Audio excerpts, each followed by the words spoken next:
Hello everyone, I am Ifra, hope you are doing well. तो start करते हैं आज का टॉपिक। आज हम पढ़ने वाले हैं कि जब हम ई फाइलिंग करते हैं, मतलब कि जब हम इनकम टैक्स रिटर्न की फाइलिंग करते हैं, उसको फाइल करते हैं इनकम टैक्स रिटर्न को, तो क्या क्या डॉक्यूमेंट्स की हमें जरूरत होती है। तो आपको डॉक्यूमेंट्स पता होंगे तो ताकि आपको एंड टाइम पर मैसअप ना हो, इसीलिए हम आज क्या पढ़ेंगे कि जब हम इनकम टैक्स रिटर्न की फाइल करते हैं इलेक्ट्रॉनिक वे में, मतलब कि ई फाइलिंग करते हैं, तो which documents are required for income tax return. ठीक है, तो सबसे पहले आपको पता चल गया है कि ई फाइलिंग क्या होता है। तो ई फाइलिंग एक इलेक्ट्रॉनिक फाइलिंग होता है। इस मेथड में फाइल को, रिटर्न को हम फाइल करते हैं, जिसमें हमें क्या करना पड़ता था, पहले इनकम टैक्स ऑफिस जाना पड़ता था।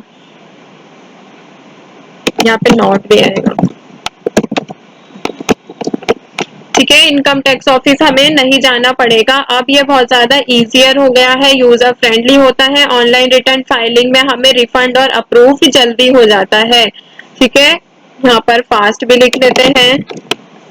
फास्ट रिफंड होता है और फास्ट रिटर्न जो होती है वो फाइल हो जाती है। फिर क्या होता है कि किसके लिए अभी भी ई फाइलिंग का जो ऑप्शन है वो इम्पोर्टेंट नहीं है, मतलब कि कंपलसरी नहीं है। तो गवर्नमेंट ने दो कैटेगरी के लोगों को रखा है, जिनकी इनकम 5 लाख से कम होती है, मतलब कि इंडियन सिटीजन होने चाहिए। वो ऐसा नहीं है कि बाहर के लोगों के लिए, सिर्फ इंडियन सिटीजन की बात की गई है।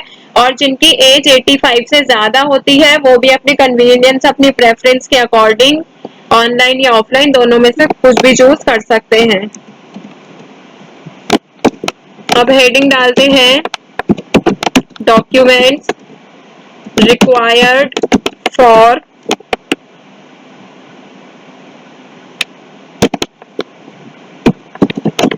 इनकम टैक्स रिटर्न ई फाइलिंग। ठीक है, तो कौन कौन से डॉक्यूमेंट्स की हमें जरूरत पड़ती है ये समझेंगे। तो वापस यहाँ पर आते हैं।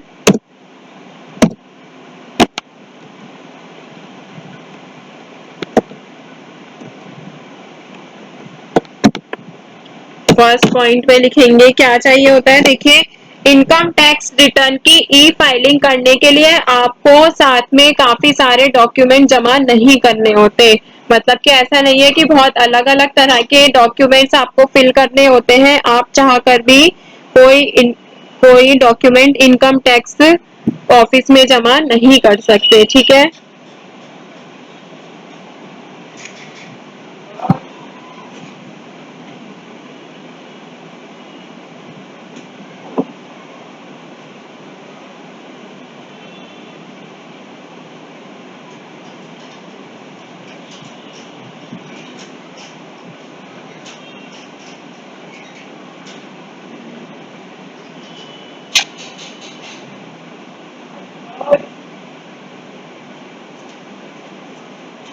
तो अभी क्या देखेंगे कि कौन से डॉक्यूमेंट्स की जरूरत होती है हमें ई फाइलिंग करते वक्त। तो सबसे पहले क्या होता है, देखिए जब आप इनकम टैक्स ऑफिस जाते हैं तो हमें ज्यादा डॉक्यूमेंट्स की नीड नहीं होती है, लेकिन रिटर्न भरते टाइम हमें इंफॉर्मेशन के लिए आपको क्या करना होता है, काफी सारे डॉक्यूमेंट्स चाहिए होते हैं। मतलब कि जब हम कैसा काम कर रहे होते हैं इलेक्ट्रॉनिक वे में, तो यहाँ पे सबसे पहले क्या चाहिए होता है, पैन कार्ड। सबको पता है पैन कार्ड अब कैसा हो गया है, सबके पास होता है, मैंडेटरी होता ही है। आप जॉब करने भी जाते हैं तो जॉब में भी क्या होता है, आपके डॉक्यूमेंट्स वो लोग मांगते हैं, तो उसमें पैन कार्ड भी जरूरी होता है। तो आपका पैन कार्ड का जो नंबर होता है उसके ऊपर ही ई फाइलिंग के लिए लॉगिन करने में आपका यूजर आईडी होता है। मतलब कि जब आप ई फाइलिंग करते वक्त लॉगिन करेंगे ना, तो पैन नंबर ही क्या होगा, आपका यूजर आईडी होता है। ठीक है, PAN number used as user ID. ठीक है, ई फाइलिंग करते वक्त। अभी सेकंड पॉइंट की अगर बात करें, आधार कार्ड। आधार कार्ड भी सबके पास होता है इंडियंस के पास। इसमें क्या कहा गया है कि इनकम टैक्स रिटर्न को वेरीफाई करने के लिए आधार नंबर की जरूरत होती है। आधार कार्ड है, पैन कार्ड है। पैन कार्ड किस लिए यूज होता है? जब हम लॉगिन करते हैं तो वहां पर यूजर आईडी में हमें क्या करना होता है, पैन नंबर चाहिए होता है, उसी से हम लॉगिन कर सकते हैं। अब आधार नंबर किस लिए चाहिए होता है? आधार number is used for verify करने के लिए किसको? Income tax return.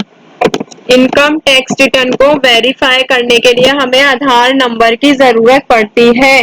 तो वैसे भी आपका इनकम टैक्स रिटर्न जो होता है वो लास्ट तरीके से तभी आपके लिए वैलिड होगा जब आपका पैन और आधार कार्ड लिंक होगा। अभी क्या होता है कि आपका जो आधार कार्ड होता है वो आपके बैंक अकाउंट से भी लिंक होना चाहिए। तो अब इसमें क्या कहा गया है कि पैन और आधार एक दूसरे से लिंक होने चाहिए, तभी आपका आधार कार्ड या फिर तब आपका पैन आधार से लिंक होना चाहिए इनकम टैक्स रिटर्न की ई फाइल करते वक्त। थर्ड पॉइंट में क्या कहा गया है? फॉर्म 16। तो ये फॉर्म 16 क्या है? तो ई फाइलिंग के प्रोसेस में आपको अपनी इनकम, जितना आपने टैक्स काटा है ये सब चीजें, और जितने आपके खर्चे हुए हैं और जितनी आपने पेमेंट की है, मतलब कि आपके बिजनेस में जितना भी सब कुछ हुआ है वो आपको किस में लिखना होगा? इसमें फॉर्म 16 में वो इंफॉर्मेशन फिल करनी होती है। तो फॉर्म 16 में वो सारी इंफॉर्मेशन आपको पहले से ही दे दी होती है। फॉर्म 16 जो है आपको अपनी कंपनी जो टीडीएस काटता है, मतलब कि कंपनी जो होती है, कंपनी क्या करती है, टीडीएस को कट करती है, वहां से आपको क्या मिल जाता है? फॉर्म 16 आपको वहां से मिल जाता है। तो बेसिकली फॉर्म 16 में आप क्या इंफॉर्मेशन फिल करते हैं? जितना भी आपके बिजनेस में इनकम होती है, टीडीएस कट होता है, आपके परचेजेस और सेल, सारी इंफॉर्मेशन इसमें पहले से दे दी जाती है। फॉर्म 16 आपको आपको अपनी कंपनी से मिल जाता है, ठीक है। तो इसमें कैसी इंफॉर्मेशन होती है? इनकम से रिलेटेड, टीडीएस से रिलेटेड, परचेजेस एंड सेल से रिलेटेड इंफॉर्मेशन आपको देनी होती है। फिर बात करते हैं फोर्थ पॉइंट की। फोर्थ में क्या होता है? Form 16A। 16 था, अब क्या बात आई है? 16A। तो ये आपके बैंक या फिर किसी दूसरे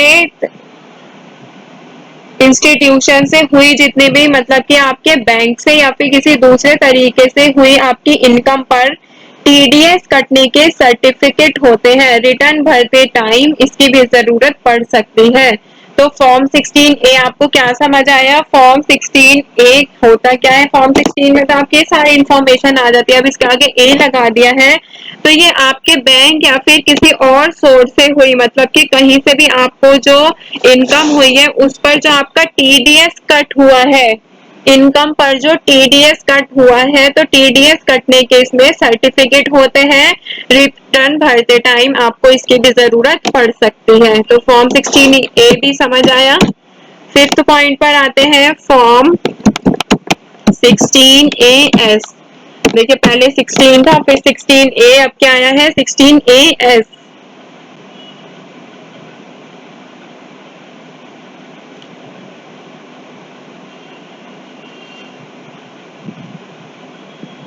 अब इसमें कैसी इंफॉर्मेशन आती है? फॉर्म 16AS में ये डॉक्यूमेंट इशू किया जाता है बाय एम्प्लॉयर। एम्प्लॉयर के थ्रू ये डॉक्यूमेंट आपको इशू किया जाता है। इसमें आपको क्या डिटेल्स होती है कि जितनी आपको सैलरी पे हुई है और जितना आपका टीडीएस डिडक्ट हुआ है। तो 16AS क्या होता है? इसमें आपकी हर तरह से टैक्स जमा करने का रिकॉर्ड होता है कि आपने कैसे भी टैक्स को जमा किया हो, पे किया होगा, तो वो सारी इंफॉर्मेशन किस में आती है? 16AS में आती है। ऐसे क्या होता है? Form 26AS।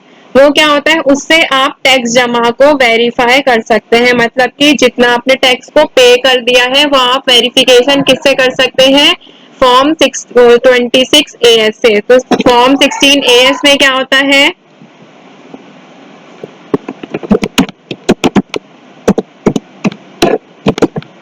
It contains the record of tax paid, जितना भी आपने टैक्स को पे कर दिया होता है।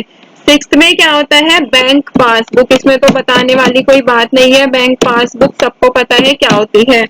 तो बैंक पासबुक रिफंड में, जब आपके रिफंड चाहिए होता है तो रिफंड की सिचुएशन में, रिफंड की कंडीशन में तो बैंक अकाउंट की आपको जरूरत पड़ेगी ही। तो आपके नाम, मतलब जो भी बैंक अकाउंट होगा उसका नंबर भी आपको इसमें रिटर्न में डालना होता है। तो यहाँ पे account number for refund, refund के लिए चाहिए होता है। 7 पॉइंट क्या होता है, home loan certificates. Home loan certificates क्या होता है, होम लोन और उसके ऊपर जो इंटरेस्ट पर भी आपको क्या होती है, उस पर टैक्स से छूट मिलती है।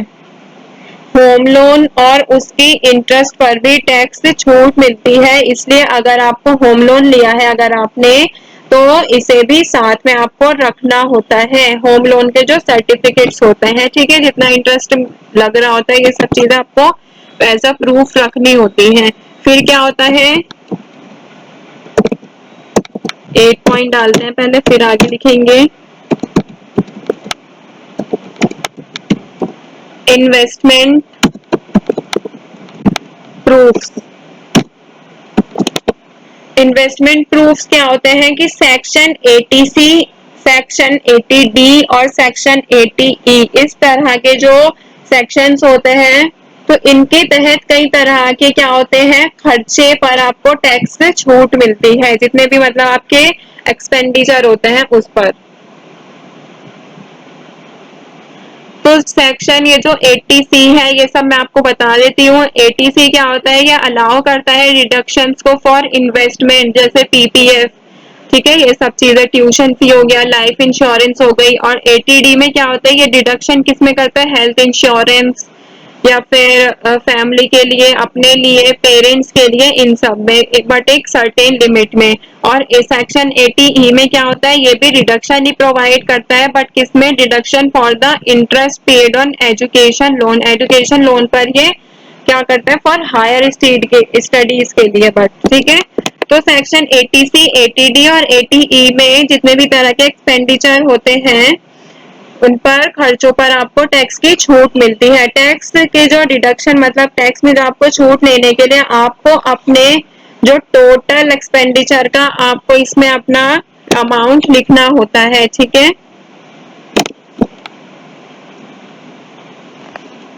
तो फाइनेंशियल इंस्टीट्यूशन के अकॉर्डिंग हर पर्सन को ई फाइलिंग करना कंपलसरी होता है, लेकिन ये जरूरी है कि आप जो टैक्स पेयर हो, मतलब कि आप टैक्स पेयर हो या फिर आप इनकम टैक्स के अंडर आते हो, चाहे तो आप टैक्स पेयर हो या फिर आप इनकम टैक्स के अंडर आते हो। अगर आप इनकम टैक्स के अंडर आते हैं तो आपको ई फाइलिंग करना जरूर, मतलब कंपलसरी होता है। तो इनकम टैक्स के अंडर आने वाले हर व्यक्ति अपने अकॉर्डिंग के अनुसार, चाहे वो ऑफलाइन हो चाहे वो ऑनलाइन हो, अपनी प्रेफरेंस के अकॉर्डिंग इनकम टैक्स रिटर्न को ई फाइल के थ्रू या फिर ऑफलाइन कैसे भी फाइल कर सकता है। तो आई होप ये सारे डॉक्यूमेंट्स भी आपको समझ आ गए होंगे। इसमें मैं सेक्शन भी लिख देती हूँ, 80C,